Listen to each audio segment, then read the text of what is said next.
We're going to be talking about the angel and the dragon. That's the title of our study. And you might be thinking perhaps what this might be about. We're going to be talking about prophecy, especially in light of what's happening around us today in the world. You know, this year already started with a lot of momentous events already. We're only the first month of the year, 2 or 3 weeks into the year, and already momentous events are happening. The question is, can you discern? And can you see when prophecy is actually fulfilling before your eyes? Because this week, just this week, in the inauguration of the new U.S. president, who was just installed into office, we have a very interesting aspect relating to fulfillment of prophecy. We are indeed nearing home. We are nearing the end. We're seeing this power represented in the book of Revelation under a symbol of a beast power rising out of the earth, begin more and more to exercise its power towards speaking as a dragon. I'm going to look at that a little bit because this power in Revelation 13, it starts off as a lamb-like beast, we are told, but it ends up like a dragon. Let's look at what it says here, Revelation 13 and verse 11. Here's what it says. And I beheld another beast coming up out of the earth, and he had 2 horns like a lamb, and he spake as a dragon. So here is this other beast. There is a previous beast in the earlier part of Revelation 13, but here is this other beast coming up out of the earth. He has 2 horns like a lamb, and we understand this, of course, to be a symbol in prophecy of none other than the U.S., the United States, the power of this nation, and established on these 2 principles of republicanism, Protestantism, and these 2 horns like a lamb, very peaceful, very mild in its commencement, but it actually progresses and begins to speak as a dragon. It starts well, but it ends up speaking as a dragon. Now, of course, the dragon is mentioned in the same chapter. The dragon is a symbol for Satan.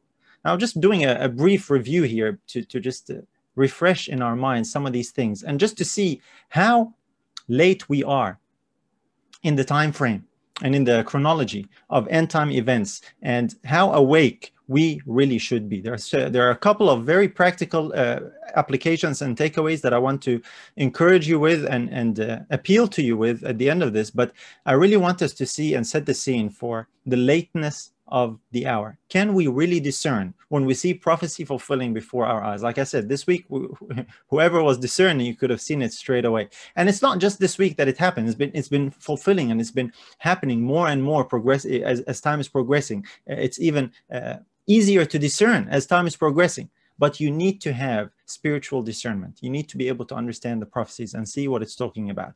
A little earlier, like we said, this second beast that comes up is second to a previous one in a little earlier in the chapter he was mentioned. That's the beast that comes out of the sea, where the dragon actually gives him something. And this is what we're told about this beast. And we're going to compare them a little bit between the 2. We're going to go back and forth between the 2 and notice what it says about it. Revelation 13 verse 2, it says, And the beast which I saw was like unto a leopard, and his feet were as the feet of a bear, and his mouth as the mouth of a lion. And the dragon gave him his power and his seat and great authority.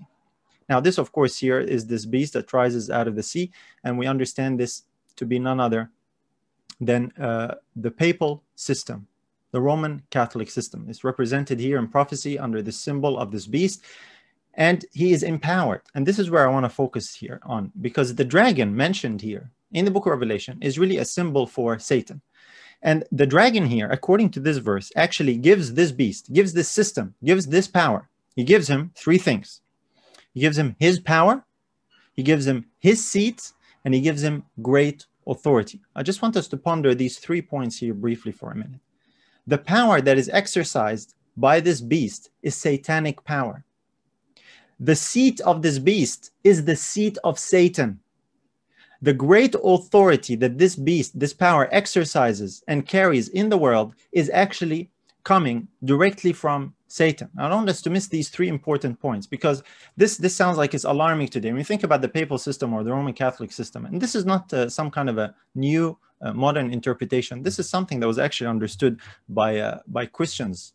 Prophecy studying Christians down through the ages for hundreds and hundreds of years, I understood the papal system to be a power that will be used for deception in the last days, identified with the Antichrist. So this is not like we're trying to put people down, but the system itself, according to prophecy, is revealed to be, the reality of it is revealed to be what it doesn't appear as to us. To us it appears, and to the world it appears as this fantastic, Christian, benevolent, loving, great system.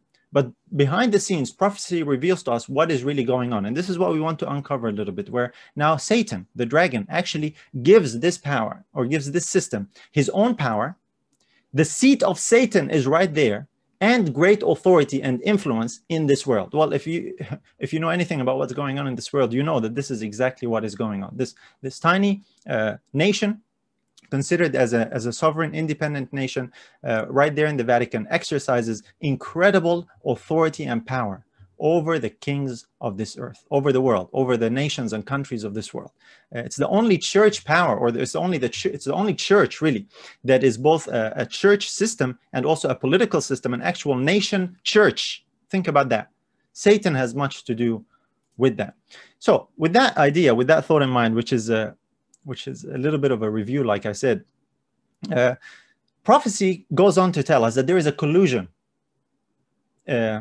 a partnership between these two beasts, or these two powers mentioned in Revelation chapter 13. We saw that we started with the second one, the USA. We briefly reviewed the first one, the Roman system, and we also saw who is standing behind the scenes. And the purpose of it has to do with worship, as we shall see. So let's look at the next verse and see what this presents us with in Revelation 13 and verse 12. And he, now going back to the second beast, and he exercises all the power of the first beast before him, and causeth the earth and them which dwell therein to worship the first beast, whose deadly wound was healed. Again, I think there are certain highlights here that I really want to pinpoint. We might be familiar with this chapter, with this passage, with this explanation, interpretation, but there are certain key elements I really want to focus on, because they are really coming to a head and becoming very apparent in this day and age. Now, today in 2021, here we are at the beginning of the year, and already we're seeing a lot of it, as we will share. But the point here is this: the second beast exercises the power of the first beast. Well, think about it. What is the power of the first beast? The power of the first beast was actually given by the dragon, by Satan, satanic power. And the dragon is known to exercise deception for the purpose of worship. And as it tells us here, he causes the earth and them which dwell therein to worship the first beast. So the issue now, to spell it out plainly, is an issue of worship in the last days, using deception, using satanic power, the seat of Satan, great authority in the world, to exercise deception to accomplish worship. He causes the earth and them which dwell therein. A global issue of worship is the final battle revealed in the book of Revelation. This is what's happening, a global issue of worship. So that straight away tells you that the issue in the last days is not the issue over a vaccine, okay? There's a lot of talk about the vaccine. People are getting very distracted by the vaccine. Okay, that's all good and well. But the issue, as far as the book of Revelation is concerned, is an issue of worship. And this worship goes to the first beast. And this first beast has his power and authority from the dragon. In other words, it has to do with dragon worship. The deception in the last days is over worship that goes to the dragon. Now, of course, the dragon is not going to try and convince people to worship him openly. He will exercise deception. He will exercise subterfuge. He will exercise things that will appear one way, but in reality, behind the scenes, it's something else. We have to be mindful of that. This is what prophecy tells us. And the scope of this and the influence and the reach of this is a global reach. It's on a global level. This is going to be for the whole earth. This is not just an isolated pocket here or an isolated nation somewhere there. This is actually for the whole earth. So like I said, this week we saw a glimpse of this union between these two powers, where the second beast exercises the power of the first beast, and there's this collusion and this union. Many people in the world might have missed it, but I hope maybe you didn't miss it. Let me put that up and see if we can get this going here. So this was the opening prayer for the inauguration of the new president of the U.S. Gracious and merciful God, At this sacred time, we come before you in need, indeed on our knees. But we come still more with hope, and with our eyes raised anew to the vision of a more perfect union in our land, a union of all our citizens to promote the general welfare and secure the blessings of liberty to ourselves and our posterity. Pope Francis has reminded us how important it is to dream together. By ourselves, he wrote, we risk seeing mirages, things that are not there. Dreams, on the other hand, are built together. Be with us, holy mystery of love, as we dream together. Help us under our new president to reconcile the people of our land, restore our dream and invest it with peace and justice and the joy that is the overflow of love. To the glory of your name, forever. Amen. Okay, so this was the opening prayer for the inauguration of the new president of the US, Joe Biden. And this prayer was offered by this Jesuit priest, this father. And I hope you paid attention to what was said in the prayer. That's why I wanted to play that so that you can actually hear it for yourself. He invokes the Pope, he quotes the Pope, and he actually invokes the holy mystery of love. This is talking about none other than the Trinity. This is the God that is worshipped in Rome. So that makes sense. This is not rocket science. It's pretty straightforward. But he invokes that in his prayer. And this is a Jesuit priest offering a prayer at the inauguration of the second Catholic president installed in the United States. So here you see a fulfillment of prophecy, a collusion between the second power, the second beast, and the first beast. And this collusion, actually, the Pope is right there. He's invoked, he's talked about. And it has to do with the God that is being worshipped. This is the God that is prayed to. This is the God that is invoked. Let me tell you plainly, let me tell you straight.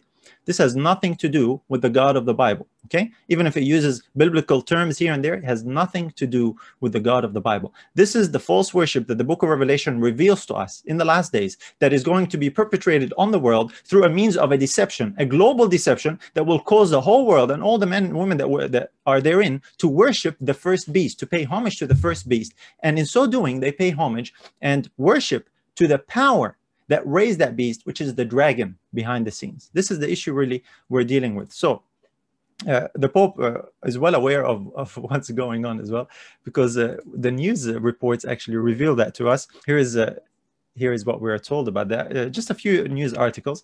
This is from the Irish Post. This is just January 22. So this is current. This is now, just the other day.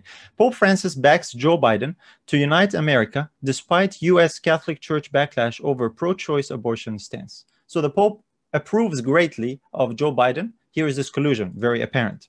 Here's another one. Pope Francis calls on U.S. President Biden to foster reconciliation and peace. Does that remind you of a verse in Thessalonians that talks about when they shall say peace and safety, then sudden destruction comes upon them? You familiar with that? Here's what we're seeing here. A collusion between these two powers for the purpose of appearing as very peaceful, uniting, happy, one big happy family. And why don't we all even worship the same God? Fantastic. But behind the scenes, the book of Revelation reveals that this is a satanic ploy. Don't fall for it. Now, it's interesting because so many times people today say, well, you know, we talk about the issue of worship and who we worship. That's a side issue. Not according to the book of Revelation, it's not. That's not a side issue. Who you worship is the core issue in the last days. And we have to know and understand that. This week, we saw that fulfilling before our very eyes. Prophecy fulfilling. I really wonder how many people picked up on it and how many people missed it. They just heard it and thought, well, that's great. Look at this fantastic prayer. What a great idea. Uniting together, union after you know, Trump and people have mixed feelings about the whole thing. You know, Trump, oh, he was bad news, and now Biden's here with great news, and people feel the opposite, and there's all this turmoil, and now there's this push, this attempt towards unity and peace and harmony. There's someone pulling the strings behind the scenes, and it has to do with the issue of worship. It actually has to do with the Trinity.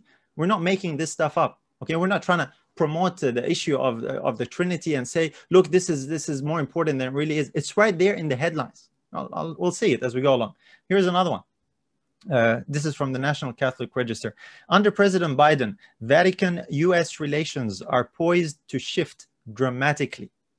And they're going to shift dramatically towards the better, because if you're aware, Pope Francis was not a fan of Donald Trump. Okay, they clashed. Whereas Biden is actually a subject of the Pope. He is a Roman Catholic. Okay, so keep that in mind. Let's go back to a few verses now as we put all of this together, because like we said, deception is the means of accomplishing this global agenda of worship. The United States is the global superpower, politically, militarily. The Vatican is the global religious power, and it's also a political power. And this collusion will accomplish this purpose, as Revelation 13 points out very clearly. Revelation 13, verse 13 and 14, and he doeth great wonders, so that he maketh fire come down from heaven on the earth in the sight of men, and deceiveth them that dwell on the earth by the means of those miracles which he had power to do in the sight of the beast, saying to them that dwell on the earth, that they should make an image to the beast, which had the wound by a sword and did live. So this is the picture we get from this particular verse. Doing great wonders, doing signs. But the one I want to focus on here is in verse 14. It says, and he deceiveth them that dwell on the earth by the means of these miracles. So this is the point. There is going to be an issue of worship that is going to be pushed through deception. In other words, in the last days, you really, really have to be aware that you cannot take things at face value. You have to understand that what you see on the TV, what you see on the screens, what you hear in the news, what appears to be a certain way cannot be taken at face value according to the book of Revelation. If you believe prophecy, you have to understand that there is a different agenda happening behind the scenes, different to what is coming out of the mouth. What appears to be very nice, very fantastic, very good news is actually a satanic agenda. Now, I say this mindful of the fact that this sounds like craziness to a lot of people. I'm just telling you what the prophecy says. This is what Revelation reveals to us. And if we understand prophecy, this is the only way really to interpret what's going around us, what is happening all around us. We see this agenda progressing more and more and more. Deception over worship. Now, this is confirmed that this is the issue. And some people say, well, you know, you're trying to really push your point here. This is not, the Trinity is not an issue in the last days. It most definitely is. Because actually, if you look at the Pope and the Pope's recent encyclicals, they actually mentioned this very particular point. It has to do with worship. This is the God that is worshipped. I want to read a couple of them for you.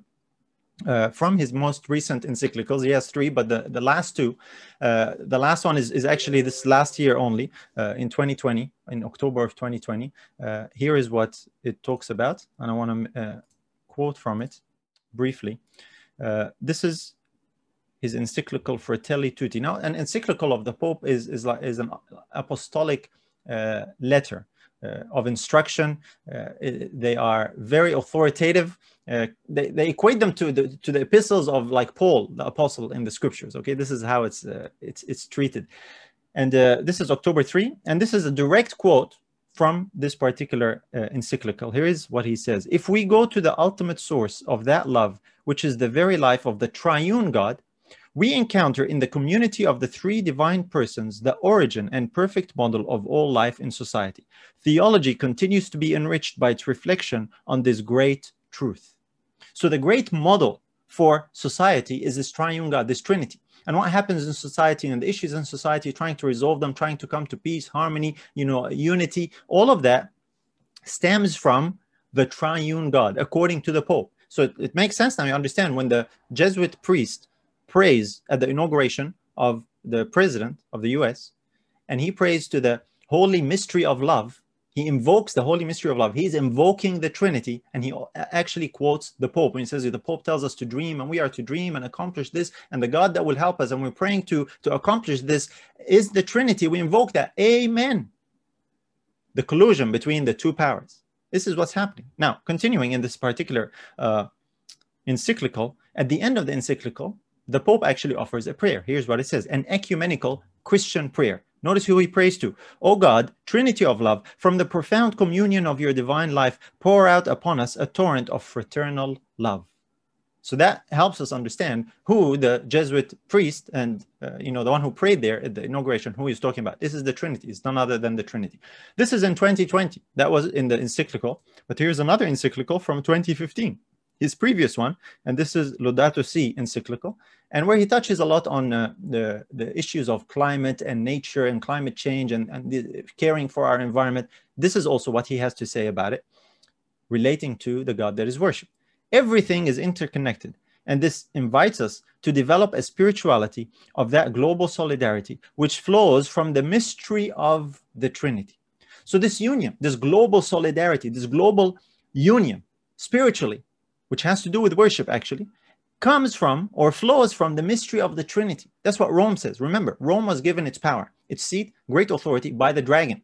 The worship that goes to Rome, to that beast, is actually worship to the dragon, according to Revelation 13. And we're told that in the last days, a second power will arise, the United States. He'll begin speaking like a dragon. He will exercise deception and enforce an issue of worship that is globally, and it has to do with the Trinity. And lo and behold, we see at the inauguration of the US president this week, as he's a Roman Catholic, his inauguration starts with a prayer by a Jesuit priest, and he talks about Pope Francis, and he invokes the Trinity at that prayer. Prophecy fulfilling before our eyes. And then people say, well, you're trying to make an issue of the Trinity.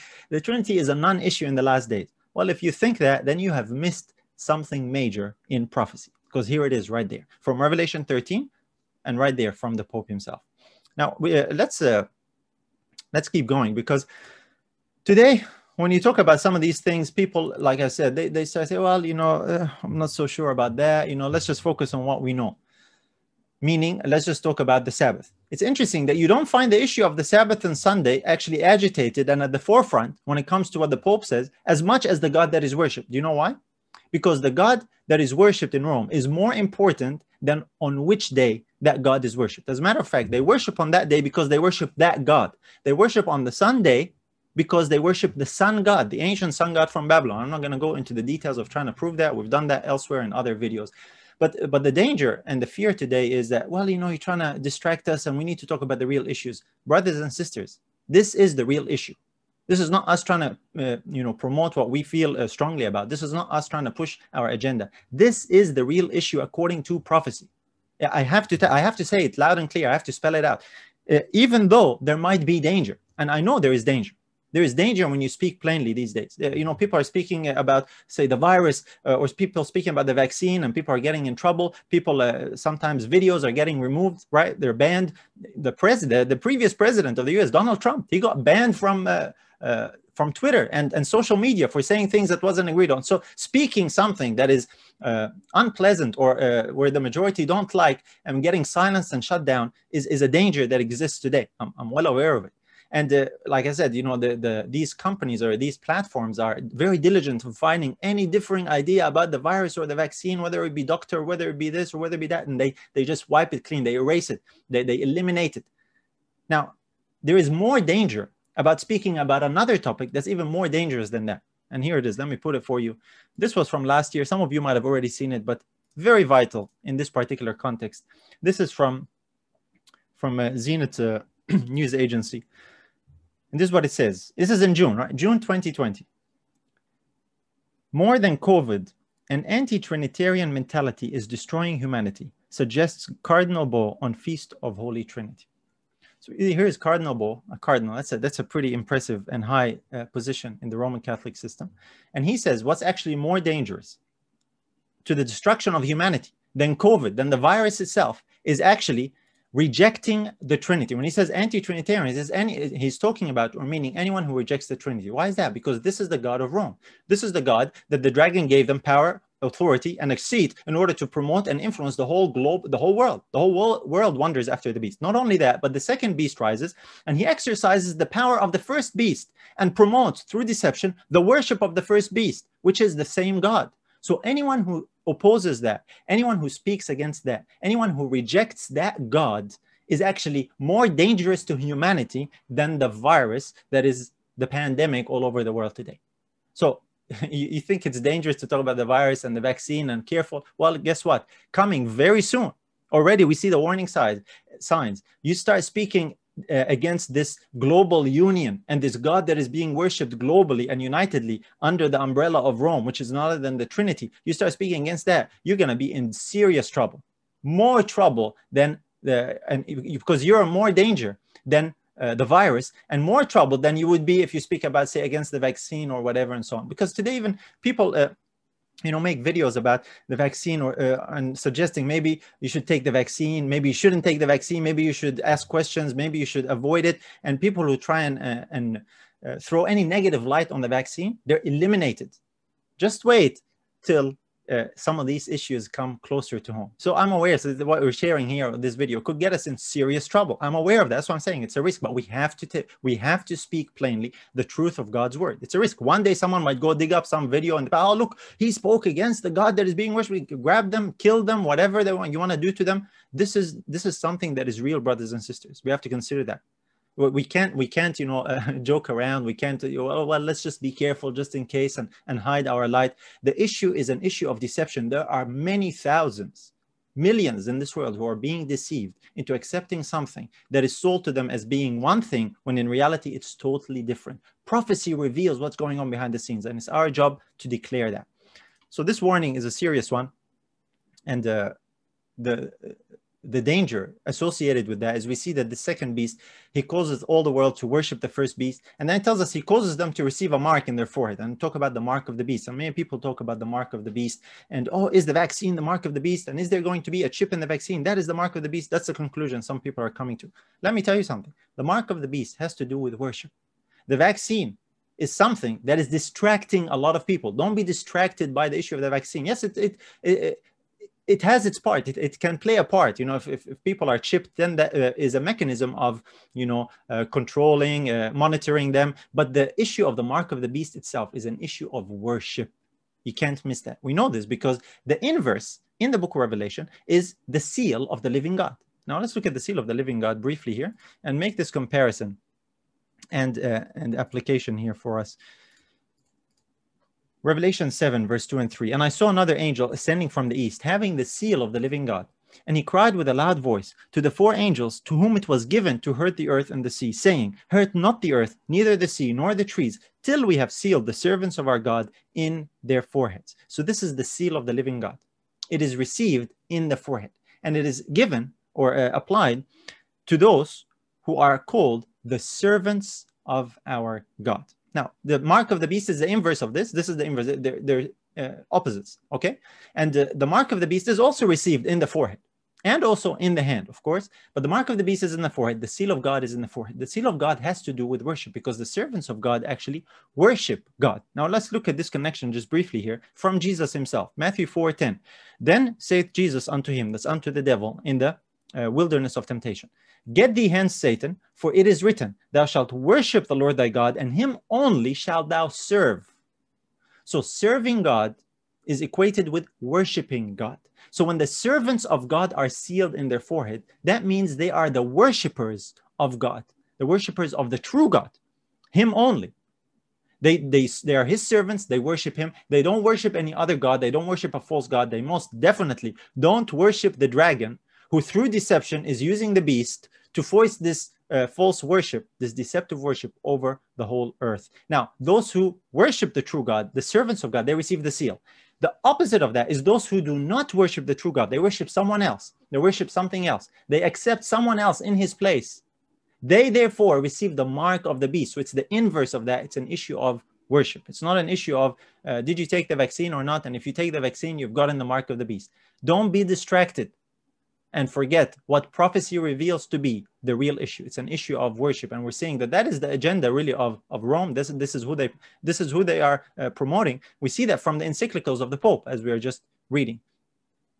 So serving God is to worship him, and we see that this is identified clearly also in the book of Revelation. Here is a group of people who receive the seal of God. The servants of God who worship him are mentioned in Revelation 14, verse 1. And I looked, and lo, a lamb stood on the Mount Zion, and with him 144,000, having his father's name written in their foreheads. Such a beautiful verse. Of course, this goes on to tell us that this is the 144,000. Well, it says it right there, but it tells us the description of the 144,000. But they have something in their foreheads. The servants of God receive the seal of God in their foreheads. Here we're told the 144,000, what they have in their foreheads is the Father's name. That tells us straight away that the seal of God is the Father's name. In other words, this is who they worship. This is the true God, God the Father. His name written in their foreheads is not literal, but it shows that they understand who they worship. They know who they worship. His name is in their forehead. They're familiar with him. They know him by name. He knows them. There is a relationship. There is a connection. They are sealed with the seal of the living God. They are his worshipers.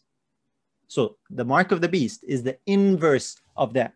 And like I said, we saw just this week a fulfillment of how this deception of worship is being promoted and pushed over the whole world. It's public now. It's in the inauguration service of the most powerful nation in the world, with a Jesuit priest a Jesuit priest praying there. A Jesuit priest. Now this is historical.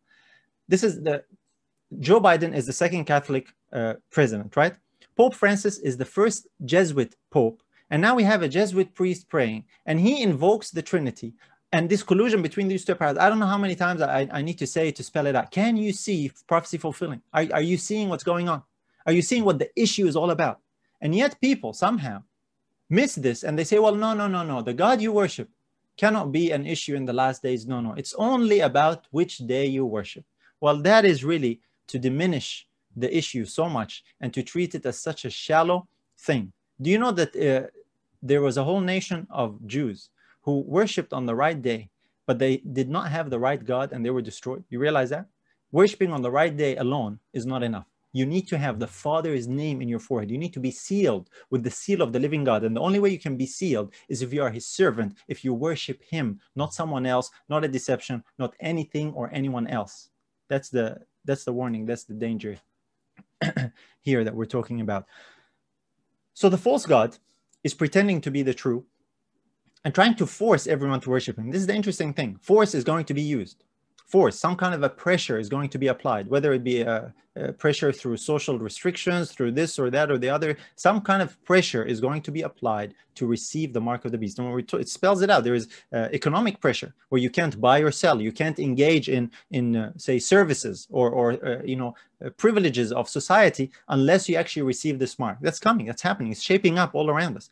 Actually, what's going on around us with all these global agendas that are being pushed and restrictions is like setting up the mechanism of enforcing the mark of the beast, which is going to be a religious issue that has to do with worship. The false God, pretending to be the true, is seeking worship, seeking acknowledgement. That's what it really is all about. Acknowledgement, recognition, worship. Because worship is not just when you bow down and worship and pray to it. You know, a lot of people worship by acknowledging, by recognizing the great power and authority of the beast. Actually, in the book of Revelation, it tells us how they worship. It says they worship the beast, saying, who is like unto the beast? Who is able to make war with him? Ponder that for a minute. It says they worship the beast, saying, and they don't offer a prayer. It doesn't say they worship the beast and they fall on their knees and they pray to him. No, they worship the beast, saying, who is like unto the beast? Who is able to make war with him? That is considered worship. To hold in high estimation, in regard, influence, to look up to follow, to emulate, to take what is being said seriously, to acknowledge it, is a form of worship. And the dragon has a plan to deceive the whole world over worship. The Trinity is right there in the heart of it. We are not making this stuff up. You honestly cannot make this stuff up. We understand this because prophecy reveals this to us. Can you imagine if we did not have the light of prophecy to open up and reveal to us what's really happening behind the scenes? There are so many people in the world who do not have the light of prophecy. They don't know. They don't understand. That's why we have a mission to share. Now, the two practical points I want to leave with you here as a result of this. The first verse is in Mark. This is what I want to emphasize, the practical takeaway. Mark 12, verse 29 and 30. And Jesus answered him, the first of all the commandments is, Hear, O Israel, the Lord our God is one Lord. And thou shalt love the Lord thy God with all thy heart, and with all thy soul, and with all thy mind, and with all thy strength. This is the first commandment. Brothers and sisters, this is my appeal based on that. Everything is shaping up before us. The end is upon us. Let us indeed follow and implement the first commandment. Let us love God supremely with all our heart, soul, mind, and strength. What does that mean? Make sure You have an active living relationship with God. That's how you receive the seal of God. Now, when Jesus says here to love God with all the heart, soul, mind, and strength, this is way more than just a mental assent or a knowledge about God. You might say, well, I know and understand the truth about the Father and the Son, for example. That's good and well, but that does not necessarily mean that you love God with all your heart, mind, soul, and strength. This is my challenge. We are at the end. It's all happening all around us. Our only safety in the last days is to make sure that we have this active, living, loving relationship with God, to be true worshipers of Him. That is how you can receive the seal of God. This is my number one appeal and challenge, really. How is your relationship? Don't trust in knowledge. Don't trust in information. Don't trust in interpretation, in understanding prophecy a certain way. The only thing that really matters, the first commandment, according to Jesus, is to not just know that the Lord our God is one Lord, but to actually love Him, to have a relationship with Him with all your being. In other words, your number one priority, your number one thing in your whole life, in your whole being, is really to be with God, to love Him, to give Him your all. This is number one. So this is my challenge, my number one takeaway and challenge to you. Because if you're worried about vaccine or worried about restrictions, here is a greater thing to worry about. Worry about not loving God with all your heart, mind, soul, and strength. That is the greater worry. This is what we really should be concerned about. This is what we need to make sure our priority is, number one, is in its place. And if you're worried about speaking out against this, that, or the other, well, guess what? Here's the issue right here. There will come a time very soon. It's already upon us. Like we saw this article from Cardinal Bo, anti-Trinitarian, speaking against the Trinity is a greater danger to humanity than even the virus. Well, so the only way to navigate that is if you truly have this living connection with God. Jesus had it. That's why He could go to the cross. That's point number one. Point number two is actually the second commandment, loving our neighbor as ourselves. What does that mean? I don't want to just say that as a cliche. I want to say it in the context of Revelation 14. Revelation 14 tells us how we can actually love our neighbor as ourselves. Here it is. And this is lesson number 2 from what we're talking about. Revelation 14, 6 and 7.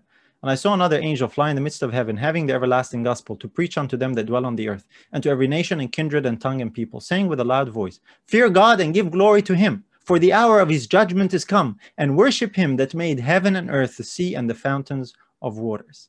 We know this as the three angels' messages. Beloved to all of us. Maybe you've memorized it. You can recite it, rattle it off the top of your head. Fantastic. This is the second commandment. What does that mean? Loving our neighbor as ourselves is to declare the truth and reveal the deception bravely and firmly. This is what it means when it says another angel fly in the midst of heaven, and he preaches, or he says with a loud voice.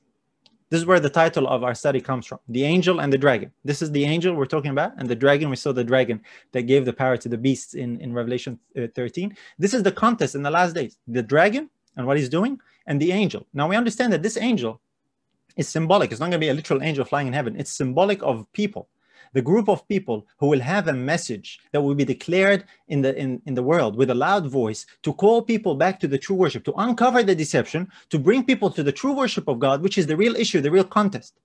Now, the angel here is represented. And if you want to be one of the people who are represented by this angel, the interesting thing I find, again, some highlights here. The angel says with a loud voice, right? With a loud voice, fear God. He doesn't say it with a timid voice. He doesn't say it with a low voice. He doesn't mumble under his breath. He doesn't say it with a politically correct voice. He says it with a loud voice. What does that mean? There are so many people today who have watered down the first angel's message and the preaching of the three angels' messages till it's become a non-functional thing. To make sure you preach politically correct, don't speak against this and don't speak against that, and this is hate speech, and all you're speaking about Rome and the Trinity, this is hate speech, this is intolerance, and we shouldn't do that, and we should just be nice and friendly with each other.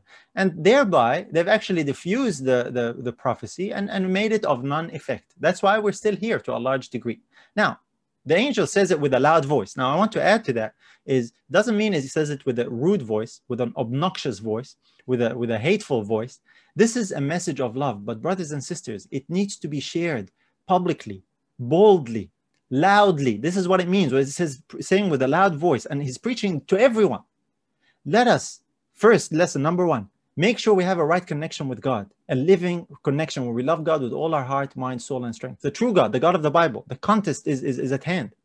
And number two, let us share the truth boldly, fearlessly, with a loud voice. Now, we need to exercise wisdom, divine wisdom. I am not saying go and be obnoxious about it or speak loudly in the middle of a church service, for example, and be disruptive and annoying and say, oh, it's to preach loudly. The speaker said we need to preach boldly. You need to exercise divine wisdom. But the point is, don't be afraid about it. Don't try and hide it. Don't try and think, oh, well, maybe later. Later when? We're right here, right now. People are getting caught up in the deception. The fact that such a message is sent from heaven tells you the extent of the global deception that exists. If God is sending a message on a global level, an angel representing a movement, a group of people who will preach with a loud voice to all the world, it tells you that the deception is all over the world. The whole world needs to hear this.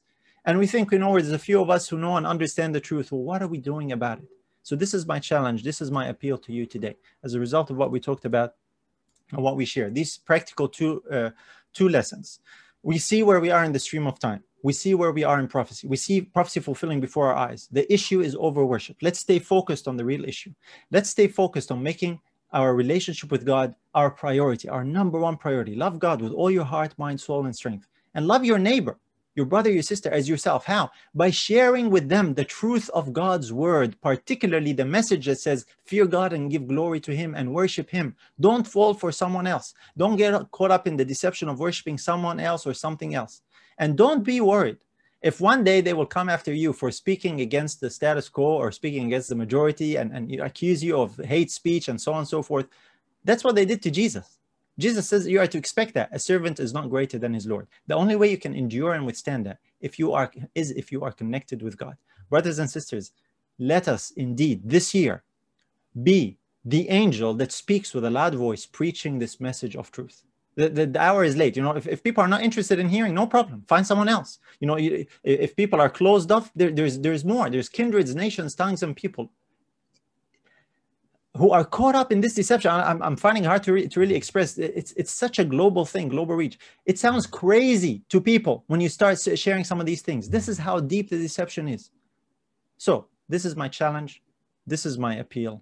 Let us indeed be a fitting fulfillment of this angel that is symbolized as flying in the midst of heaven. This is the angel. And this message of the three angels is what takes on the dragon and his deception and uncovers it for the world and for all those who are willing to heed it and thereby escape the mark of the beast and actually receive the seal of the living God. Will you be such a one? That's my call.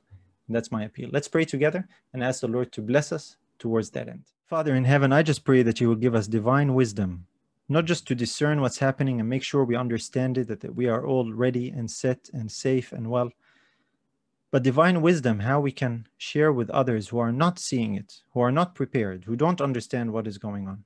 I just pray for this power that is promised in your word, that you will pour out your power. An angel in Revelation 18 represented as coming from heaven with great power, and the whole earth is lightened with his glory. I pray that you will lighten the earth with your glory, that you will help us to come up to that standard, to be where you would have us to be, that you might use us in how you see fit. I pray you'll forgive us for our faithlessness, for our waywardness, where we held back. And I pray you will give us the boldness and the wisdom required to speak a word in season, not to offend, not to be obnoxious unnecessarily, but to speak the truth in love, because the hour is late. We thank you that we see the words of prophecy fulfilling. We thank you that we know, as we see this, that your word is true. I just pray that you will revive our experience and our walk with you, each and every one, that we might indeed be your true servants and receive that seal of the living God. I pray this with thanksgiving, and we trust that it is possible for what Jesus has done, and we pray this in his name and for his sake. Amen. I pray you were blessed by this video. Be sure to subscribe to our channel, like, turn notifications on, and most importantly, share this video with others. May God the Father richly bless you in Jesus.